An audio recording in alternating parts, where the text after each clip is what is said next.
Alright, so Deadpool and Wolverine is finally here, and we are now moving into a spoiler territory. So if you haven't seen the film, this is your chance to click away now and come back to this video after you see the movie. And or if you just don't care about spoilers and just want to watch this video, go ahead, be my guest. But if you do watch this, spoiler free, just click away from this video. And now I will be diving into details of what happens from beginning, middle, and end, talking about the future of the MCU, especially for the multiverse saga for these two iconic characters with Deadpool and Wolverine, going over post-credit scene, cameos, and so much more to unpack here as well. And so if you're new here, then be sure to subscribe and hit the notification bell so get updated on any future vids. But now let's get into it. And now, for starters, I really liked how this movie, took place with Deadpool in the woods, going to that exact same spot where Wolverine died at the end of 2017's Logan. Because if you think back to the end of Logan and what Deadpool was trying to do, and even for how he opened up the movie with some fourth wall breaking about the Disney and Fox merger, and so especially after 2018's Deadpool 2, and that's where he was. He used Cable's time machine to go back to that exact moment where Logan died at the end of that film, and he was just cleaning up the timelines. If y'all remember what happened at the end of that film, and then he goes to that exact spot, but then he is caught by the TVA officers, asking to come with them because he think it's like crimes against the sacred timeline, because he was not supposed to do that. But even for the fact that they showed us, because even if you think back to that announcement video for when Ryan Reynolds announced that Hugh Jackman was coming back as Wolverine, they explained this. Logan takes place in 2029, totally separate thing. Logan died in Logan, not touching that. Also, I am very glad that this is the case, because this is the Wolverine that we all know and love from the X-Men films, and who he portrayed the character that died, and then this is the version of Wolverine that they were never going to touch, and I am glad that they did this. And I just really liked how this movie opened to that exact same moment, and with even Deadpool hanging out with Skeleton Wolverine after he was killed, but then even after that he's caught by the TVA officers. But even with the opening sequence is the best one that I've ever seen, not only for a Marvel movie, but for a superhero movie in general. That they used NSYNC's Bye Bye Bye, and for the way that they used it in a fast-paced opening montage, it was so sick. I mean, I'm ready to witness it again on the big screen, because even for how Deadpool was going to take out and essentially kill these TVA officers, and we see him dancing, even if y'all seen, because even with the track list that they have in store for all the songs that we're going to use in the movie, but even for a song by NSYNC, even in the opening credits, it was the best opening sequence I've ever seen. And you even know that we have the title card behind Deadpool with the Wolverine claws. That's exactly what this movie represents: a team up between Deadpool and Wolverine. And then we transition to now 6 years later, when Wade is asking if he can join the Avengers. And then we get a cameo from Jon Favreau's Happy Hogan. And even with this cameo being placed, especially within the opening minutes of the movie, it perfectly sets the tone, because this is the man that started the MCU, even with the first Iron Man, all the way up until now. He's directed so many things, but now with Jon Favreau in this movie, and now. And now with that we see so many Easter eggs. This is with Captain America's prototype shield, and we see the Peter Parker and Tony Stark photograph, and there's so many Easter eggs, and this is what Wade is doing. He's asking like if he wanted to be a hero, but then like Happy Hogan refuses, because even with Deadpool, like he's like a Merkel with a mouth, like he's a lunatic, and like even for him to be a hero, and like I mean, and later I'll explain why the TVA like needed him to be a hero to basically just to like, destroy Casanova, and that's what the movie perfectly represents with Deadpool now in the MCU and Earth 616. So I'm very glad that this is the case with Deadpool now wanting to be a hero, but now being refused at first. And then we transition to Wade's birthday party. We see his friends, especially from the previous Deadpool installments. We see Colossus, Blind Al, Peter, and even with Vanessa, his girlfriend, for which he broke up with. And then now that Wade is like a single man, and especially in that timeline, they're just friends. Like he is like a single man, like, and he's like a retired superhero. He's like a car salesman, and even wearing a toupee, this is like the stuff that got me really invested into this character as now being introduced for the MCU for the very first time. Like, and I'm being said like, oh, like he's done. He's no longer being the hero. Now wearing the costume, but like now, and I think. For what the opening minutes represent, for what Deadpool, I mean, even for what Wade is about to get into, it's like really something like a mind blowing and like a game changing moment as well. And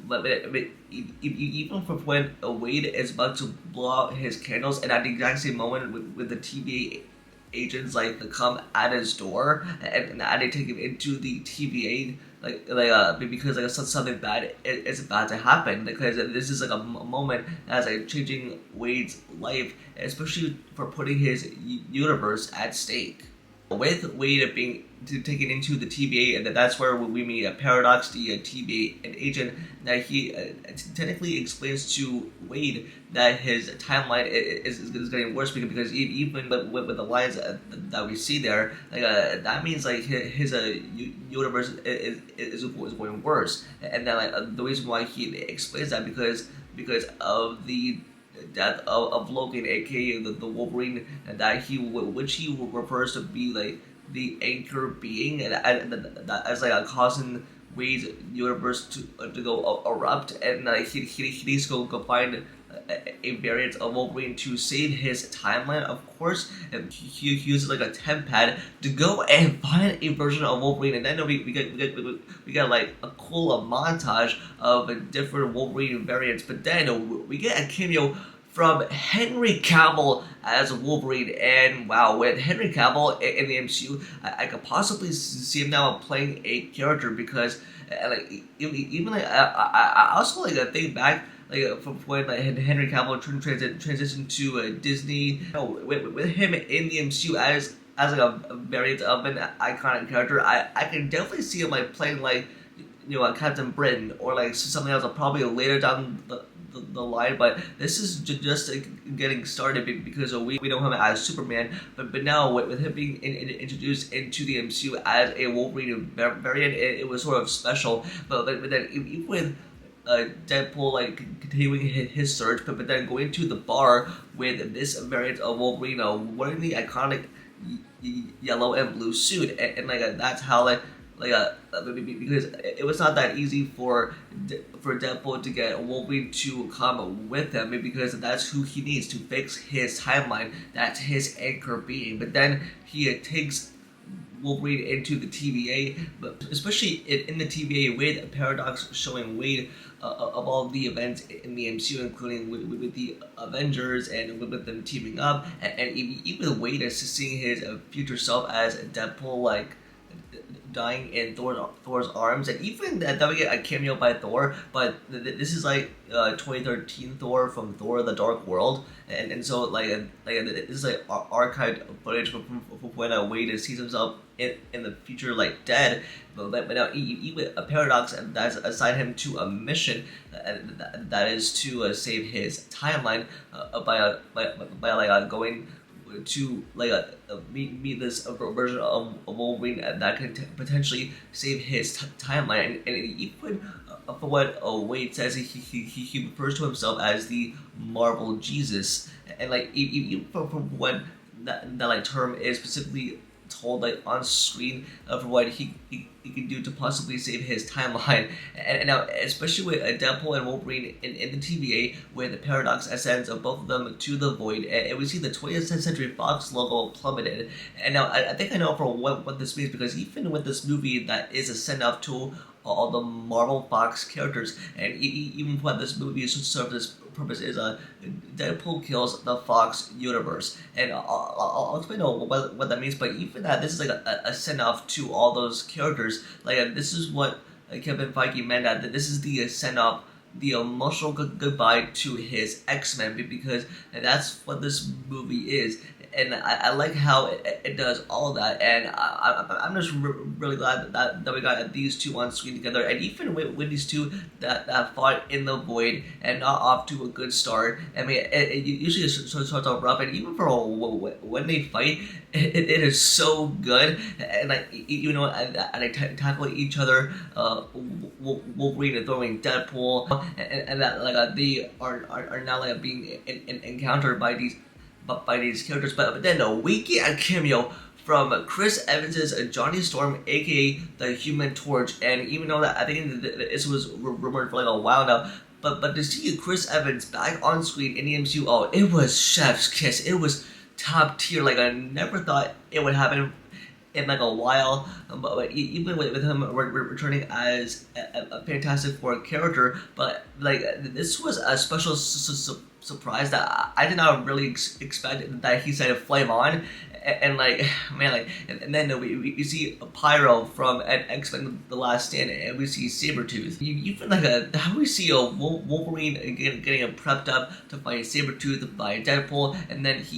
then like Sabretooth is immediately killed after that. But even though that people have been waiting decades for the fight, even ever since after 2000's X-Men film, for when Wolverine first fought Sabretooth, like he lost, but this was the opportunity or redemption arc to possibly do that. But and like, even though that we see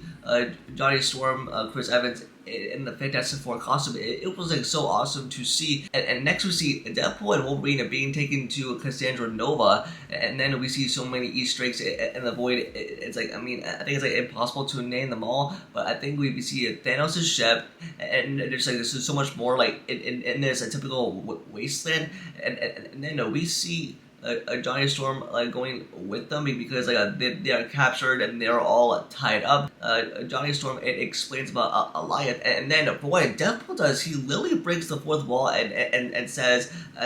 Alliath. It explains what episode that it's from the Loki TV series, which was so hilarious in my mind, despite his fourth wall breaking, which I think is really funny too. And I mean, just having Chris Evans back in the MCU, it was amazing. But I did not think that he would like be on screen for like 5 minutes and then just say, oh yeah,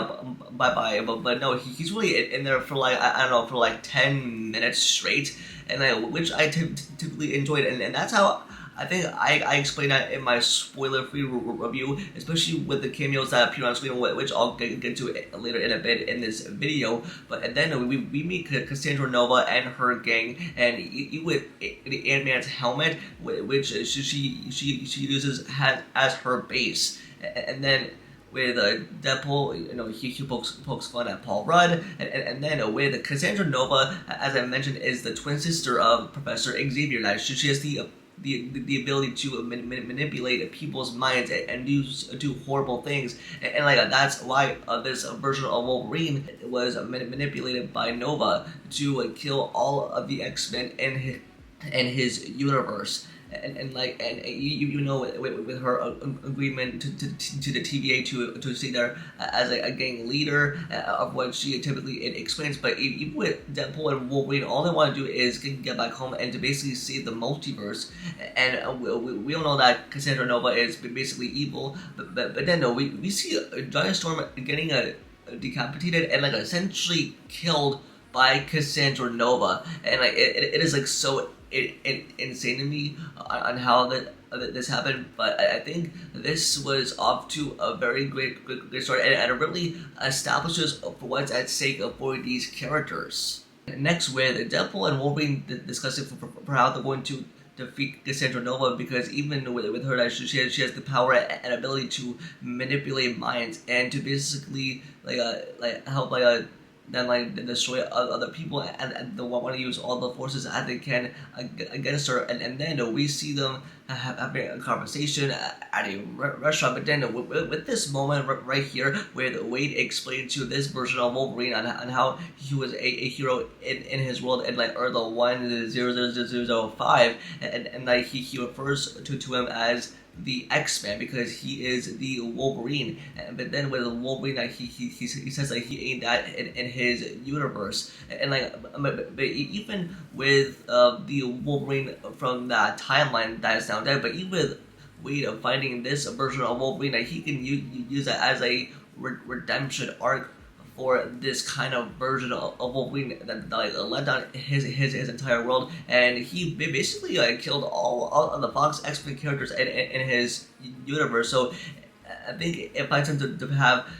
this opportunity to have this kind of variant of this character, and then we see them meet a variant of Deadpool named Nice Deadpool, and then we meet a Dogpool for the first time in this movie, and honestly, it is so cute for the way that he is. I think it's such a cutest, ugliest dog I've ever seen, but still, it's so adorable. And then a nice pull shows them to a car as a Honda car, and then that they travel. But then we see Wolverine getting mad at Deadpool and making a educational wish if he doesn't know what he's doing for what. Honestly, with the way that Wolverine was yelling at him that he cannot fix his timeline, maybe because that's what Deadpool's job is supposed to do. If he is unable to fix this, then this version of Wolverine is doomed. He gets so mad at Deadpool, and then they start fighting it out, and then we hear a song from Grease while they are fighting in the car, and it's honestly so hilarious. And I'm glad that they made this movie R-rated for these types of these bloody, soaked, awesome, good fights, and it is honestly so awesome for how it is represented on screen with these characters. It is honestly so awesome as well. And then we see these two sleeping in the car, and then we see them being taken into some sort of lair, and then they meet the members of the Resistance, and even with the cameos that they were mind-blowing, and that we get them on screen for the first time in the MCU. And first is Jennifer Garner's Elektra from the Daredevil film from 2003, and then she got her own film, Elektra, which was hated on, but I'm glad I actually made a cameo in this film. And then we meet Channing Tatum's Gambit, and even though this was in the works for a while, and even though there was a movie set up for him that never happened, but even though that we got to see Channing Tatum as the Gambit from the X-Men lineup in this film, it was so amazing. And then we get the return of Wesley Snipes' Blade from the 1998 film, and it's honestly so amazing. And then we get the return of Laura, aka X-23, and honestly it is so awesome to see her played by Daphne Keane back in this movie. And even after 2017's Logan, and when she returns in this film, she is one of the members of this team, the ones that helped them fight Nova. But even with Wolverine that refuses to go with them to defeat Nova, but even though he will let down so many people in his world, because we can possibly see that, because even what the trailer showed us, this is a different version of that. But even for what Laura says to Wolverine, that you were always the wrong guy until you weren't, and that explains so much. And how this Wolverine typically wants to be a hero, but let down so many people and killed so many X-Men characters that he knows in this lineup, but it is honestly so insane. But honestly, with the purpose of these cameos, as I mentioned, like, these heroes were taken out of the world and put it into the void, and it basically became the resistance. And like, yeah, I really enjoyed the cameos here, and this is what a multiverse of madness should have been. But honestly, this was so nice to see like all these cameos, you know, pop up. But even like, they were on screen for like a long time, so that just goes to show that these cameos are in the movie, but for a purpose. And then for when we all see all of them go to defeat Nova and her army, we see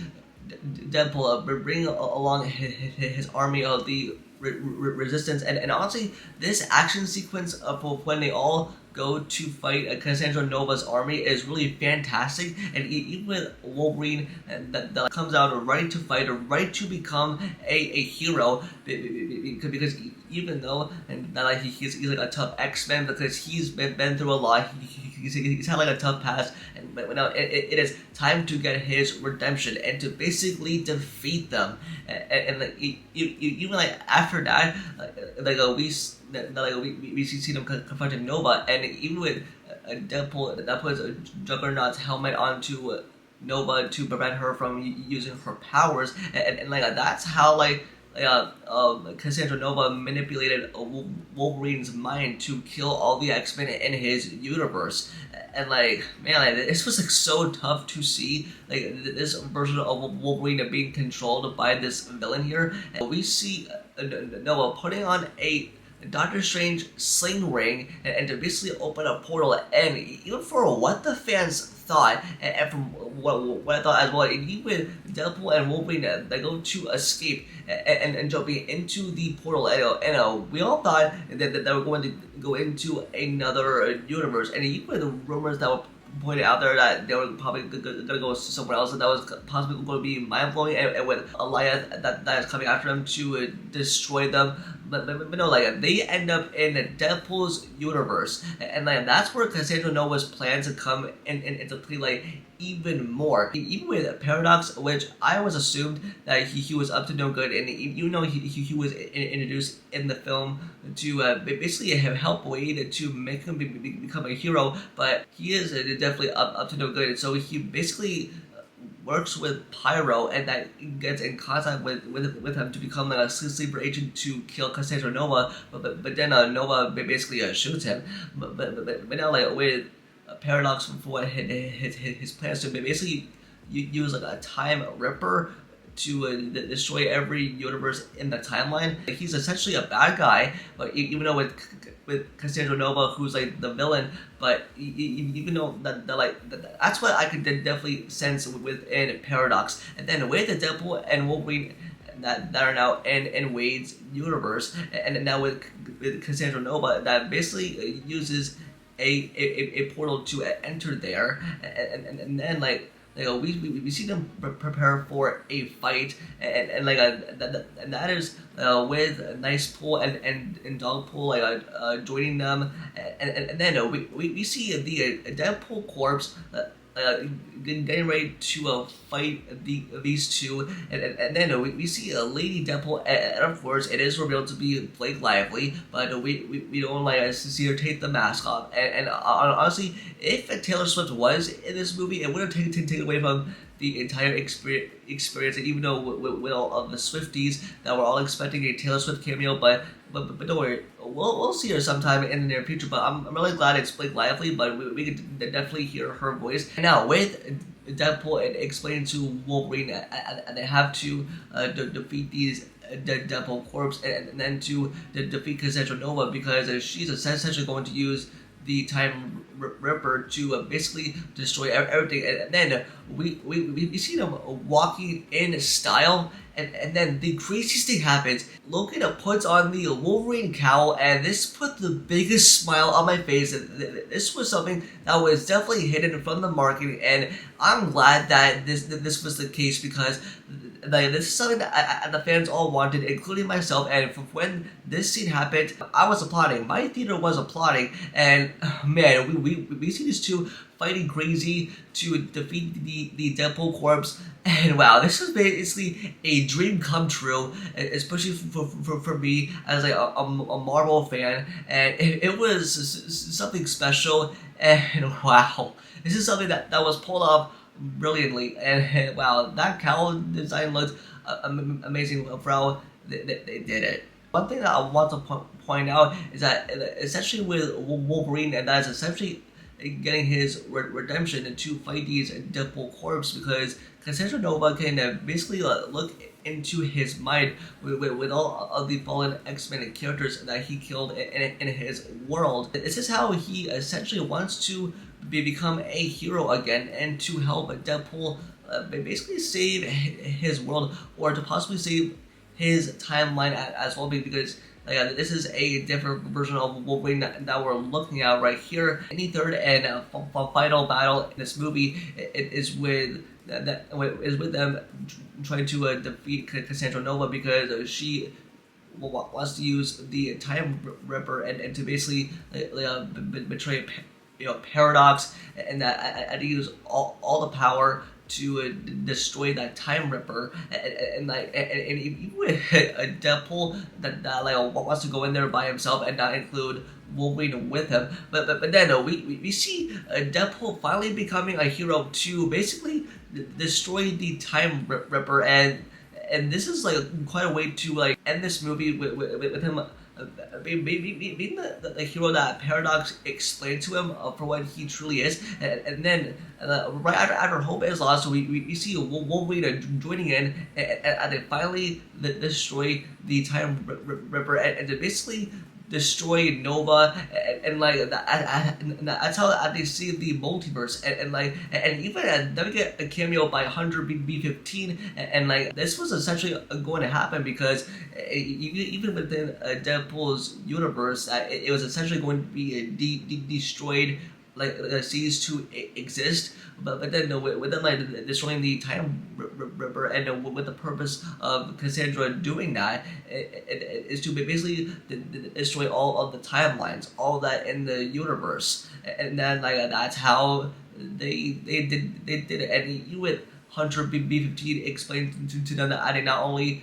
saved the multiverse, but they saved everything. And I think Deadpool and Wolverine, they're going to be sticking around in the MCU for a while, but I don't know, with Hugh Jackman's Wolverine, that he basically retires and wants to live a peaceful life. But I'm pretty sure they'll be back possibly for Secret Wars, because even with this movie, that definitely laid the groundwork for that as well. Because if you think about it, with the Secret Wars, it's going to be like a big event with all of these heroes coming together to possibly defeat Kang, and I really like how this movie is set up with the Void that becomes a battle world. With the ending to this movie is with Paradox being arrested by Hunter B-15. It's because even with Paradox, the TVA agent, I knew that it was too good to be true, that he was essentially the bad guy and wanted to do bad things to the timelines for which he planned to use on Wade's universe. But then he's arrested, Cassandra Nova is destroyed, and with Wade and Logan talking, and even as almost Logan was about to go into his separate ways, and basically part of that as well, but he was about to retire, and then with Wade and Logan, I did go back to his place. Then in the final minutes of the movie, they're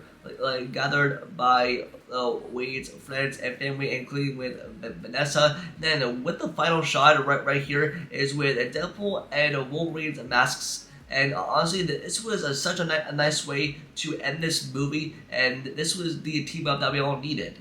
And then in the credits, it pays a tribute to all the Marvel Fox characters, including for the X-Men, the Fantastic Four, all of the bloopers and the behind the scenes. And this was honestly such a nice touch, because even that this was an emotional send-off to all of the X-Men characters, because even though that we are getting that X-Men reboot within like the next couple of years, it was such a nice thing to do. And then we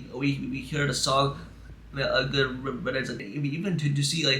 like stuff from 2000s X-Men for when Hugh Jackman first portrayed the character. It was such for the way that Kevin Feige felt about this, that it was a send-off to his X-Men, because this is how Kevin Feige's career started at Marvel, that they wanted to do that with his characters, and that it all started, and this was a nice way to end the movie. And now, with the post-credit scene for this movie, we see a Deadpool back at the TVA looking over the footage for when him, Wolverine, and Johnny are taken to Cassandra Nova. And even with Johnny right here, that is making insults to what Cassandra Nova really is, because even with rumors about like he was the reason that he got Johnny killed by Cassandra Nova, and with Johnny immediately making an insult about her, and then after that, Deadpool says these words, and it fades to black, and you with Johnny cursing and going way off the rails to insult everything bad about her, and make Cowboy definitely say a language, but this was a perfect gag to keep in this movie, because with Deadpool he essentially saved the multiverse, and this is basically what he did. And even that, I think this definitely affects everything for the multiverse saga anyway, but I'm glad that this was all presented in the case. And so to kind of wrap this all up, is that I really enjoyed the movie. And I really enjoyed what went down, even with all the rumors, all the cameos, and everything that we expected. But I'm glad that this was like a self-contained story with Deadpool and Wolverine and teaming up to save the multiverse, and with all these cameos and variants that all happen, and even being in the void and being like a send up to all these Fox and Marvel characters, including for the X-Men. It was such awesome to see. And I hope the future is definitely bright for Marvel right now, especially with the multiverse saga and with the mutant saga, and even with that we're getting a new X-Men team and so much more. And there's just so much to look forward to down the line as well. But so that's going to do it for this video. But just let me know in the comments down below what are your thoughts on Deadpool and Wolverine. If you enjoyed this spoiler review, what was your favorite part from the movie, and what cameos were your favorite as well. Just let me know in the comments. Don't forget to like the video and subscribe and turn on notification bell for future videos. And also follow all my social medias, all of which are linked down below, including my Patreon. And with that, I'll see y'all in the next video. Peace.